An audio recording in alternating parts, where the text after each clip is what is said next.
everyone! Today I'm going to show you how to make this really cute Easter floral centerpiece. For the materials, you'll need a vase, a smaller vase or cup, flowers, M&Ms, and scissors. First, place the cup inside the vase. Then fill between the vase and the cup with the M&Ms.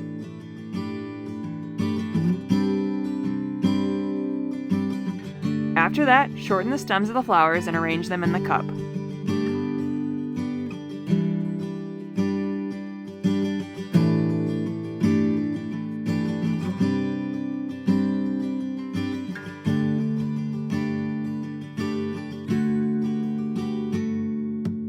And that's it! This makes such a fun and festive centerpiece and is so easy to do. You probably have most of the materials at home. If you enjoyed this tutorial, please make sure to like, comment, or subscribe below. Thanks for watching! Thank you for watching, and don't forget to subscribe.